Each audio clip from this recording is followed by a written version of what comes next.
A woman insisted I hold a dozen items for her until next month because she might want them later.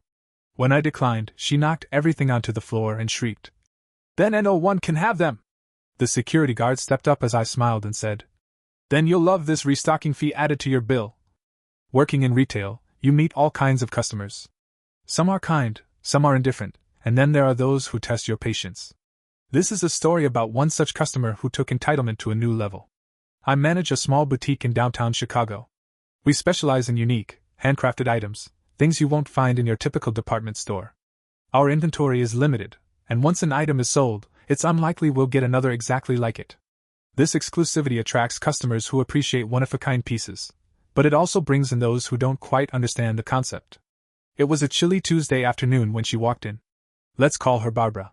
She appeared to be in her late 40s, dressed in designer clothes, and carried herself with an air of self-importance that was hard to miss. Barbara browsed the store meticulously, picking up items, examining them closely, and then placing them back with a dissatisfied sigh. This went on for about 30 minutes.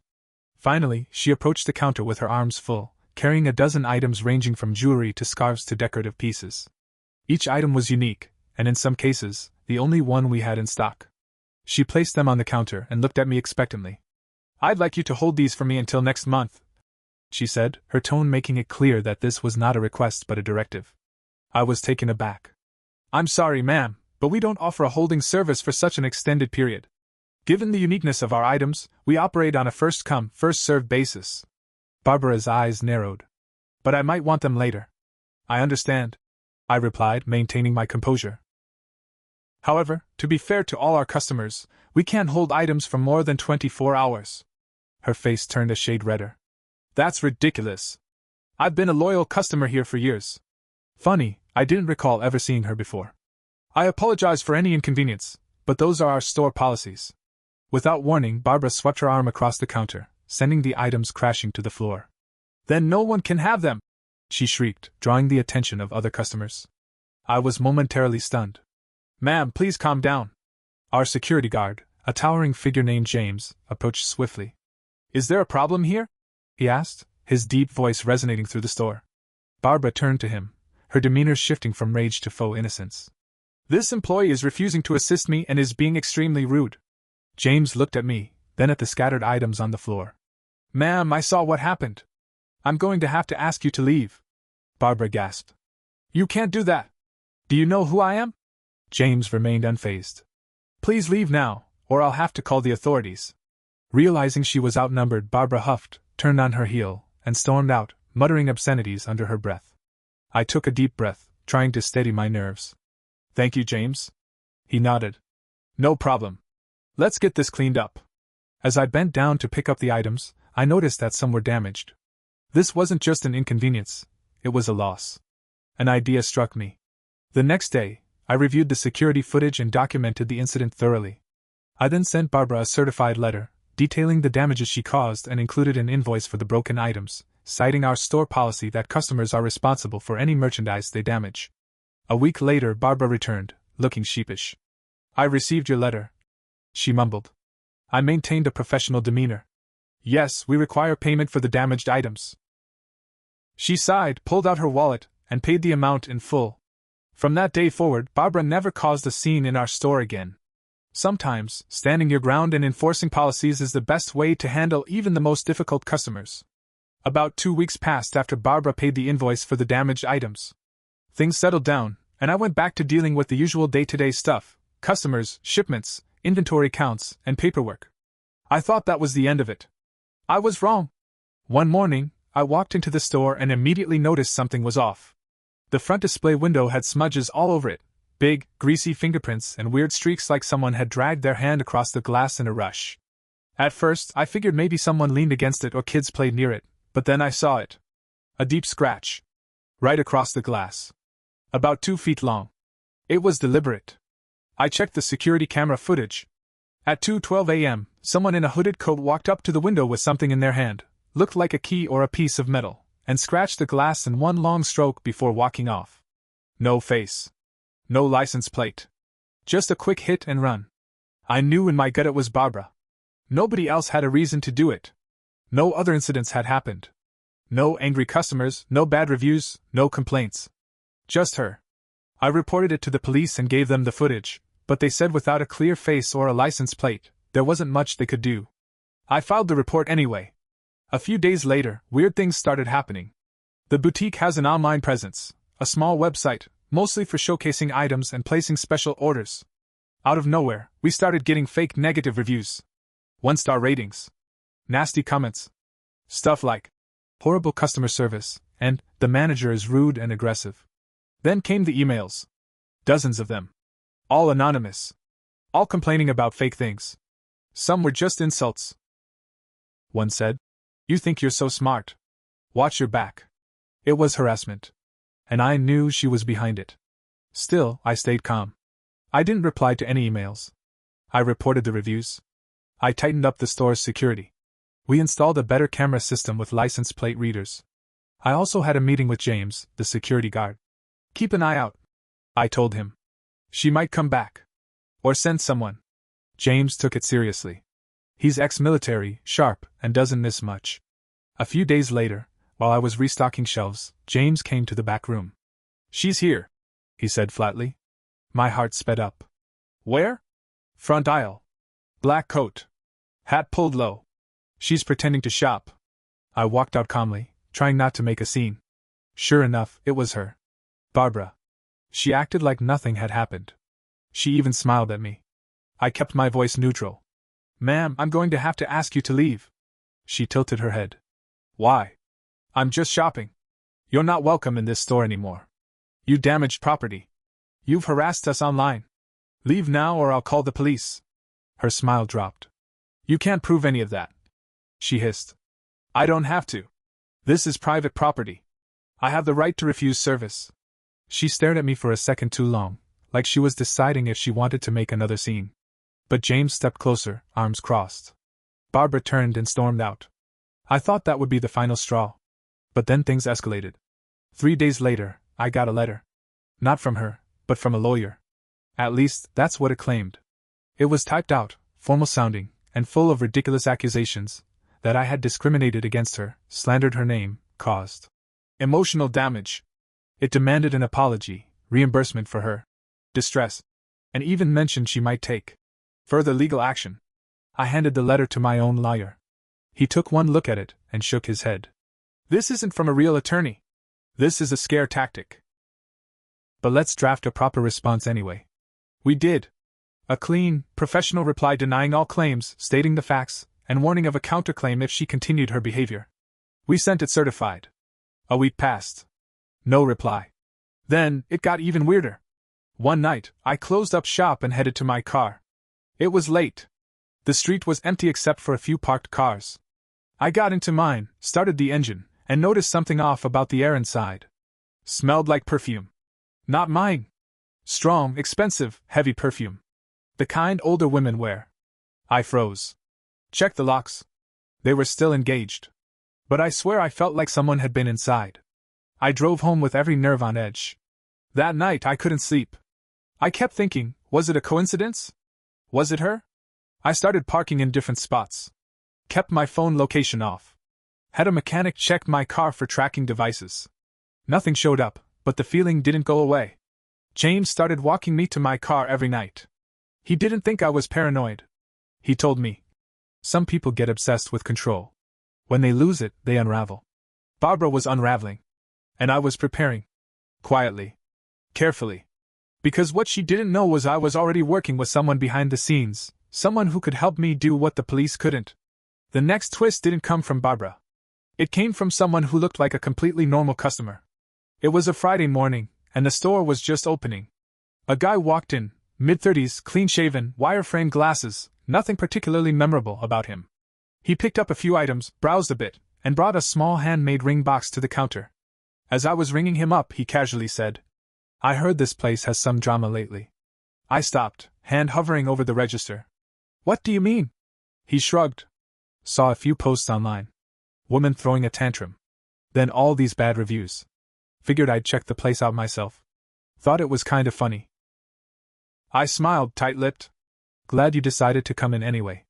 He nodded, paid for the box, and left. But something about him stuck with me. It wasn't what he said. It was how he said it. Like he knew too much. That night, I went down the rabbit hole. I started combing through the online reviews again. The fake ones had been taken down already, thanks to some persistent reporting. But then I checked social media. Twitter. Facebook. Reddit. That's when I found it. A Reddit account with a throwaway name had posted in a local thread. Anyone else notice that the owner of boutique name is a total psycho? Pretty sure she harassed a sweet lady who just wanted to shop. My sister had a nervous breakdown because of how she was treated there. It was subtle, manipulative. Painted me as a monster. Claimed their sister was in therapy because of what I'd done. Even dropped hints about me being under investigation for discrimination. I recognized the writing style. It was Barbara. But here's the twist, the Reddit account wasn't created recently. It had history. Old posts. Interactions. It looked legit. I clicked deeper, started going through the post history. And that's when it hit me. The account wasn't originally hers. It belonged to someone else. Someone who used to post about tech reviews, video games, random stuff. Until the posting style suddenly changed 2 months ago. Right around the time Barbara lost her mind in my store. She hijacked someone's account. Or maybe bought it. People sell old Reddit accounts all the time for credibility. She was trying to smear me using a seemingly trustworthy voice. I reported it, screenshotted everything, and sent it to my lawyer. 2 days later, James came into the back room with a serious look on his face. "We've got a problem," he said. "What now?" He pulled out a manila envelope. This was taped to the back door. Inside were 5 glossy, full-color printouts. Photos. Of me. Walking to my car. Closing up the shop. At the grocery store. One was taken from across the street as I opened my apartment door. No notes. No threats. Just photos. Like someone was saying, "I see you." I called the police again, gave them the photos, updated the report. But unless they caught her in the act, there wasn't much they could do. That's when I finally made the other call. The one I'd been saving. A regular customer of ours, let's call her Dana, had a brother in cyber investigations. Not law enforcement. Private. Former data analyst, now freelance, and very good at what he does. I reached out. Gave him everything, the emails, the reviews, the Reddit posts, the fake legal letter, the photos. I told him I needed information, anything he could dig up. He agreed, said it would take a few days. In the meantime, I played it cool. I acted like Barbara didn't exist. Kept working. Kept smiling. But I also kept my guard up. James started staying late even after closing. I wasn't alone at any point. 3 nights later, Dana's brother called me. "Got something," he said. "And you're going to want to see this." He emailed me screenshots of a private group on Facebook. Hidden from public search. Invite only. Mostly inactive, except for a few rants from one person. The account was under a fake name, but the profile photo was unmistakably Barbara. She was posting about how I ruined her life. How I'd embarrassed her publicly. How that little shop girl needs to be taught a lesson. One post read, "She thinks she's safe because she has cameras. What about when the lights go out?" It wasn't just harassment anymore. It was premeditation. A threat. My hands were shaking when I forwarded everything to the police. They escalated the report to a detective. A real investigation finally started. But it still wasn't over. Because the next morning, a customer came in holding a return bag. She said she bought something a few days ago and wanted to return it. Nothing unusual. I took the bag, opened it, and froze. Inside was one of the damaged items Barbara had knocked off the counter weeks ago. The same exact decorative vase. Cracked. Poorly glued back together. Not even sold. She was trying to return damaged goods she never even bought. The customer insisted she got it from my store. She even had a receipt, but it was fake. I asked to see her ID, and that's when it clicked. The woman wasn't a stranger. She was Barbara's sister. I remembered seeing her once, long ago, when Barbara first came in during our spring sale. I remembered the resemblance now. And the way she looked at me? She knew exactly what she was doing. I didn't make a scene. I just handed the bag back. "We don't accept returns on broken merchandise, especially not without a valid receipt," I said. She smirked. "We'll see what the Better Business Bureau thinks." She walked out. I added that to the police report too. At this point, it was no longer just about a tantrum over items I wouldn't hold. It was a campaign. Barbara was playing dirty. Using fake accounts, fake returns, even family. All because she didn't get her way. But the thing is, I don't scare easy. And I don't play victim. I had already made plans. And what Barbara didn't know is, I was just getting started. It all came to a head one rainy afternoon. I was behind the counter doing paperwork when I heard the door swing open hard enough to rattle the chime. I looked up, and there she was. Barbara. No disguise. No hat. No pretending. She looked rough. Tired. Hair messier than before. Makeup smudged like she hadn't slept right in days. And this time, she didn't even try to browse. She stormed right up to me and slammed a folder down on the counter. You want to play games? She hissed. Let's play. I didn't say a word. I just stared at her, calm on the outside, adrenaline burning in my chest. She opened the folder. It was full of printed emails, mine. The ones I sent to my lawyer, to Dana's brother, and even a few internal reports I had stored digitally. Private documents. How did you get these? I asked, ice in my voice. She laughed, bitter and sharp. Maybe you should change your passwords more often. Or maybe don't leave your Wi-Fi open to the public. James heard the commotion and started walking over, but I raised a hand to stop him. I wanted this one face to face. You hacked me? I said quietly. You ruined me. She snapped. You humiliated me, embarrassed me, made me look like some psycho. I was just asking you to hold a few items. Is that such a crime? You destroyed store property, I said. You stalked me. You threatened me. She slammed her hands on the counter. Because you made me. A crowd was forming now. A few customers. One was already recording on their phone. James stayed close, but didn't intervene yet. I lost everything, she said, her voice cracking. My husband left. My sister won't return my calls. I got fired last week from my job because of this image you painted of me. I blinked. You did that to yourself. You think you're perfect? She hissed. You think you're better than everyone else? No, I said. But I do know the difference between accountability and obsession. I enforced a rule. You turned it into a vendetta. Something in her snapped. She reached out and tried to grab the phone out of the customer's hand. Stop filming me, she screamed. This isn't your business. That's when James stepped in. He grabbed her arm, not roughly, but firm, and said, You need to leave. Now. She struggled for a second, then collapsed right there in the middle of the store. Not fainting, not injured, just folded into herself on the floor, sobbing. I didn't mean for it to go this far, she cried. I didn't think anyone would fight back. People always give me what I want. There it was. The truth. Raw, ugly, and loud. The store was silent except for her crying. James looked at me. I nodded. He gently helped her up and led her out the door. She didn't fight him this time. Didn't even look back. As soon as the door closed, the energy in the room shifted. A woman from the crowd shook her head. That was unreal. Another customer muttered. She's lucky you didn't press charges. And maybe I should have. But in that moment, all I felt was a strange, hollow ache. In the aftermath, things didn't magically fix themselves. The stress didn't disappear overnight. I had to replace the glass, beef up digital security, and keep in touch with the police just in case. But the storm had passed. I found out later from Dana that Barbara checked into a wellness center upstate. Not quite a hospital, but a long-term care facility where people deal with breakdowns, I guess. Her sister came back once, alone, to apologize for being part of it. Said she didn't know how far Barbara had gone. Said she just thought she was helping family. I believed her. But I didn't invite her back. James and I had a quiet conversation one night after close. He said, You handled that better than most people would have. I didn't feel like I did. Because the truth is, Barbara did hurt me. Not physically.